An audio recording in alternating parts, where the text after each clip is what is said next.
Last week, I left my house, got in my car, and started heading to the store. About 10 minutes into my drive, I reached down to grab my phone, and it wasn't there. Immediately, a sense of unease, fear, panic, anxiety filled me. And at that moment, I realized this was bad. This is an unhealthy relationship to the phone. I truly am addicted to it. I'm talking into it right now. It's such a useful tool for so many reasons. But through the course of time and due to the multitude of reasons why you use the phone, it starts to become a habit, a part of life, and sooner or later, you can't leave your house without it. Sometimes I challenge myself to go on walks without my phone and just be in the calm environment, and it really does feel amazing. Part of me even believes that the phone has some sort of energy or something that it emits, and it just, you know that it's with you. And it may just be like the technological wavelengths, as a scientific term, that you feel its presence. But there's something so wrong with how often we use our phones. It's almost exciting to think about getting a flip phone where all you can do on it is call and text. That's where it all began.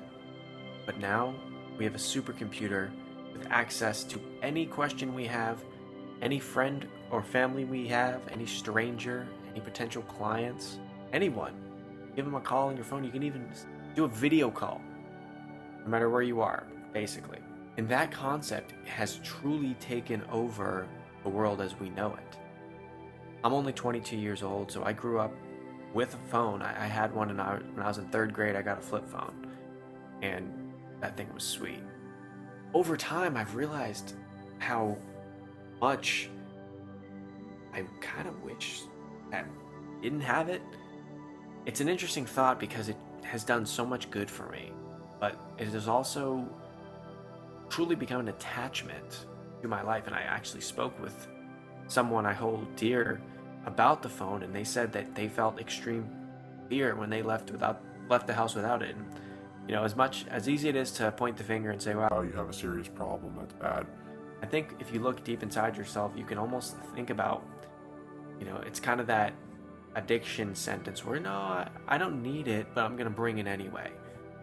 Like similar to what I used to tell myself when I was smoking weed all the time. Oh, I don't need it, but I choose to do it 3 or 4 times a day. My point with this video is really to have us, anyone listening, and myself included, to reflect on how often you use this phone and try to challenge yourself to replace the use of the phone with something else.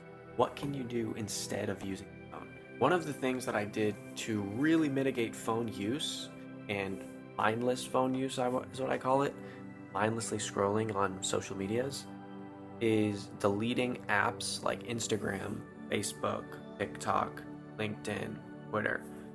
Not having it even accessible on my phone forces me to go to my computer to do all sorts of that stuff. And the cool thing is I can do everything that I want on the phone pretty much on the computer. I can I can record a video on my phone, airdrop it to my computer, edit it on my computer, and then upload it to whatever social media platform that I want. That's what I'm doing right now, essentially. The second way that you can mitigate time on your phone is doing this old trick. It's turning your phone screen to black and white. You can do a quick Google search and figure out how to do this, but in the iPhone, you go to settings, general, accessibility, display and text size, color filters, and then turn color filters on. I knew that off the top of my head. I did not practice that. It's because I helped my friend with a video, and we talked about this. That's another great way you can reduce screen time, is turn your screen to black and white. It reduces the dopamine that you get from scrolling on the phone. The third thing is, if you're working or you're trying to get stuff done, take your phone and put it into an entirely different room. That is an awesome way to reduce the amount of time spent on your phone. And fourth is just monitor your screen time. Pay attention to how long you're on your phone per day and see if doing some of the things that I mentioned in the latter are reducing the amount of time spent in the phone. And you can definitely track this stuff with, whether you're on Android or iPhone. Overall, I just think looking at our screen usage in general is a problem, but most importantly the phone, because it's with you everywhere. And it truly has become a way of life, a new way of living. We are essentially cyborgs with these things. I don't think we should go back to the way it was before the phones, but maybe we reflect on how we can best monitor ourselves when using them. I don't think that God wanted for us to have these carnal addictions, like being on this phone all day, scrolling, hey, what's up? You don't have any, it's another distraction from spending time with the Lord. That's the fifth. I know I typically do 4 things, but the fifth one is essentially